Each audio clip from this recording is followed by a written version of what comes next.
Basically, in the morning, I had just borrowed some paddle boards from a friend of mine, and I live really close to the beach, so me and my cousin decided that we would take them out.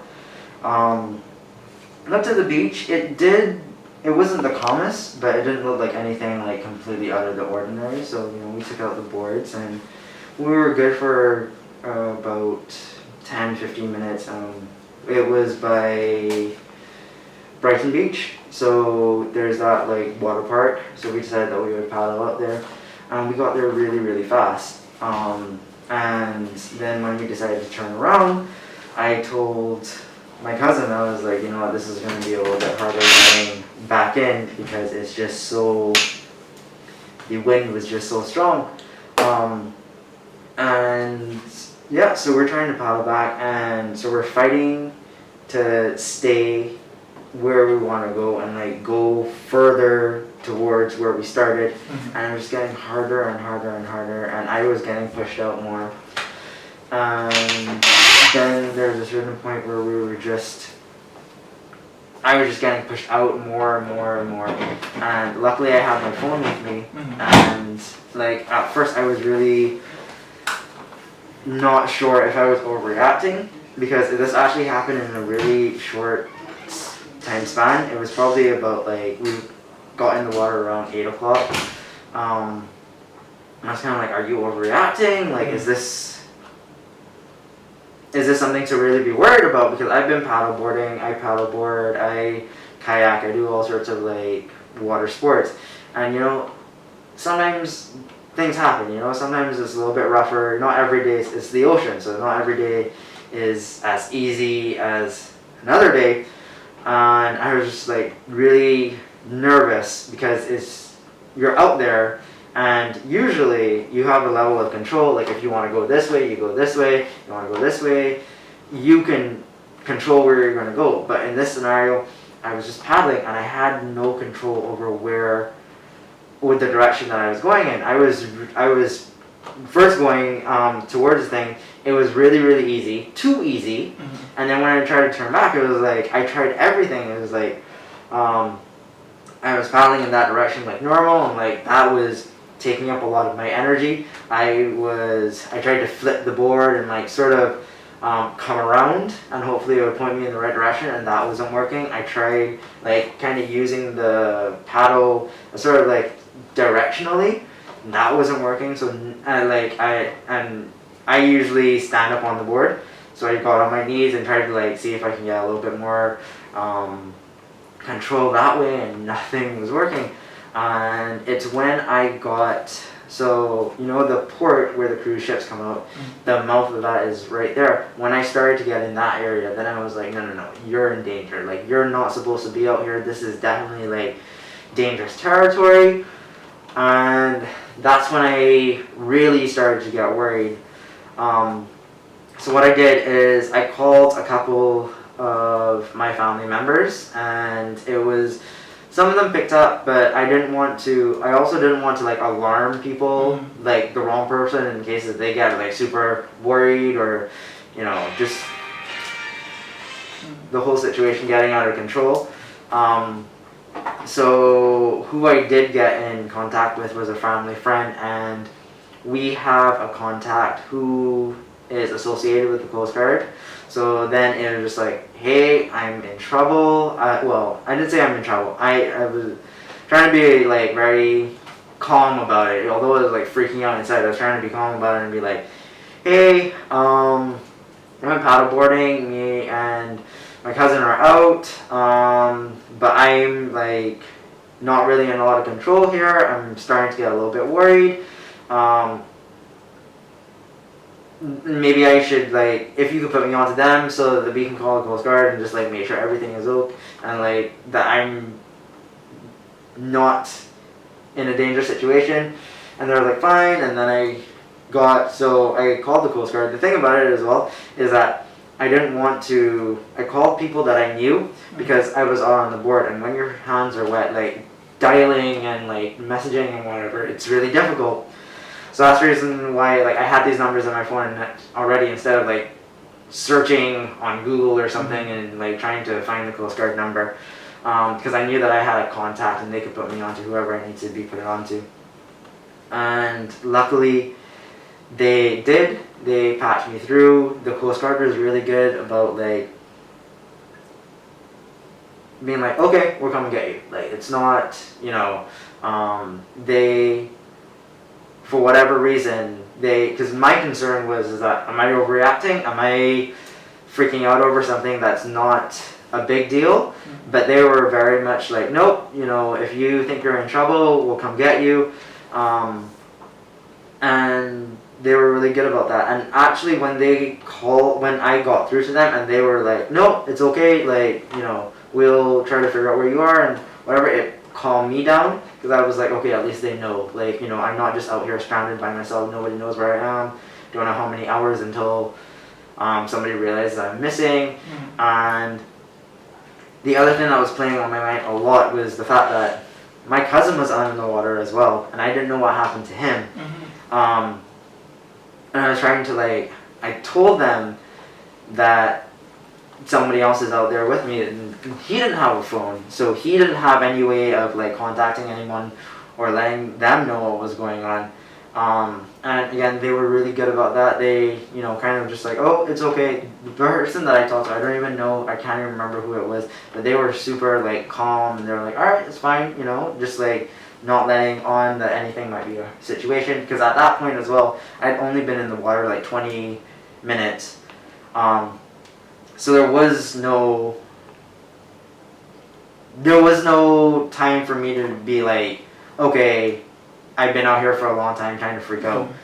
But after that, I just stayed on the phone for a while. I actually, funny enough, I wasn't sure if I should have just left the phone on, or if it, just hang up and they'll call me back or whatever.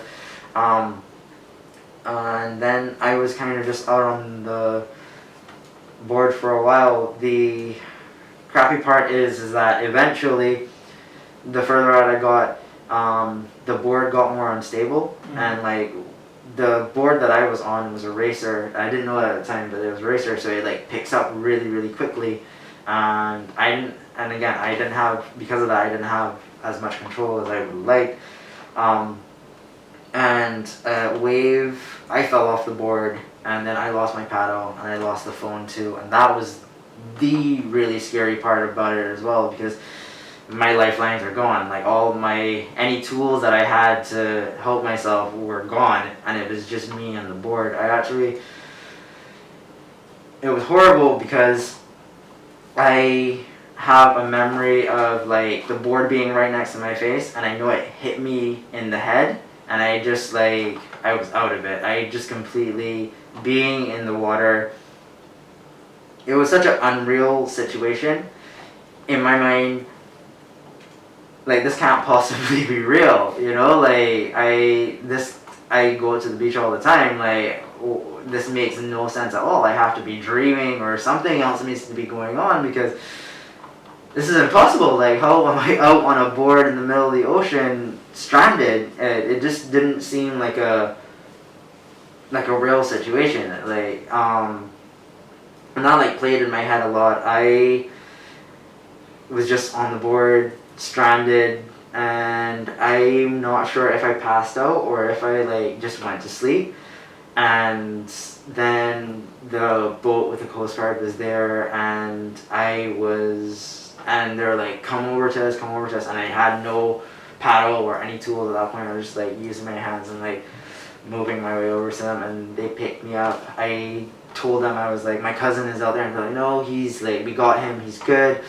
And I just remember, I just started vomiting. I was just everywhere. I can't remember if I started before going on the boat or after I got on the boat. And the guys brought me in, and that's pretty much it. You haven't gone back paddleboarding since? No, I have not been paddleboarding since.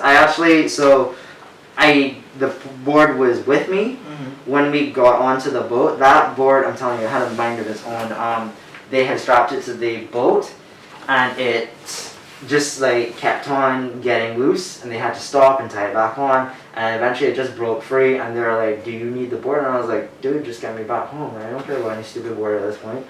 And the board just was adrift. Yeah, I Wow. lost it. My cousin's paddleboard, I still have that, but and I've been looking at it, and my kayak, the same way with the beach, I've been thinking to myself, I should at least try, see, maybe, again, if it goes badly, I'll just bring it back in. But no, definitely not paddleboarding yet. And in terms of the response from the Coast Guard and those different types of things, having gone through this experience, this traumatic and frightening experience, Yep. what would be your advice to people who may be going out kayaking, paddleboarding? I know you talked about having your phone. Would that be something you would encourage people to do? So I always have a very good case on my phone. I mean, most phones are becoming more and more waterproof. I always have a good case on my phone because I do a fair amount of adventure stuff, and my phone is always dropping. Like I like to make sure that my phone is secure. I know that's not an option for most people, and it's an electronic, so you don't want to carry it in the middle of the ocean.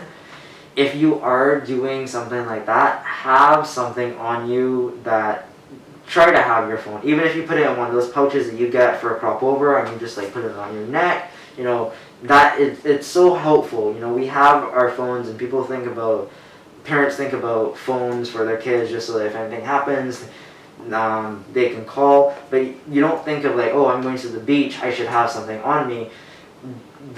I feel like if my phone almost saved my life that day.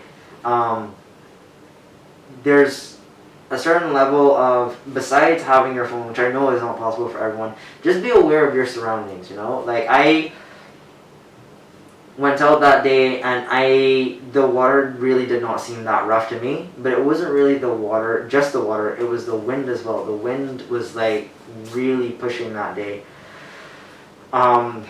Since I know now that there was an advisory out, I didn't know that on the day, It's just like all these little things. Even so, what I think too as well, that happened in a short amount of time. If I wasn't aware that the wind or the sea was pushing a little bit against me, like what if I had waited an hour and then I had been pushed out of like cell phone range or something like that, Trust your instincts. Because I really, since it was such a short amount of time, I wasn't sure if I was like being scared for no reason. I really wasn't sure, and now that I think about it, I'm so happy that I called when I called, because if I had waited an hour and I may have had my phone, but if I'm not getting cell phone reception, it's pointless. It doesn't matter. And then the cell phone dropped in the sea too. Exactly. So if I had waited, you never know what's going to happen. So just trust your instincts, even if you're not sure. The fact that you're not sure means that there might be something going on, and it's always better to be a little bit more cautious than to be like, oh no, I have this, this is fine, the wind's pushing me a little bit, but I'll be fine, I've paddleboarded before, because that's the other thing that I was telling myself. I paddleboarded before. I paddleboarded there all the time. It's not something that is so uncommon that I didn't know how to handle myself, and I kind of wanted to rely on that, not expertise, but that experience to be like, oh no, it's fine, you got this, it's okay. What would you say about the experience of the Coast Guard? Absolutely, they did such a, I feel so fortunate that they are there, and they are so willing to help, it wasn't when I called, it wasn't it's fine, you're just on a paddleboard, just paddle. They didn't just tell me something like, just paddle to the shore, you'll be fine. They didn't tell me anything like that. They were 100%, okay, we'll come get you, and I'll admit that was another fear of mine. I was scared that I would get through to the Coast Guard and be like, dude, what is wrong with you? Just paddle to the shore, you'll be fine. Any distress that I had, they were on it. Even so, afterwards, my cousin recounting his story and telling me what was going on, all of my family, they were like, the Coast Guard were on it. The minute that they knew that I was in distress, first of all, my cousin thought that I was going north. They're like, no, he's not going north, he's going west. He's not going along the coast. They know what they're doing, I don't really have a sense of time, so I don't know what happened in between. But I'm just super appreciative that they picked me up and they were able to find me. Me being, because again, I didn't have my phone, so there's no, like, I didn't have GPS, I didn't have anything around me. I was just a guy floating in the middle of the ocean, in the sea, and they found me, and I cannot be more appreciative of that. I mean, all of my family, at the end of the day, I was out there for almost 5 hours, 4 or 5 hours. I could have been out there for a day, you know, like the sun was brutal. It wasn't something, I don't think you can ever prepare yourself for something like that other than going through that similar experiences repeatedly. In my mind, I was going out for 20 minutes. The fact that I spent all that time out there and they were able to find me, like, I don't know how they do their job. I don't know how they were able to, like, track me down or whatnot. But thank you, just all the thank you, yeah.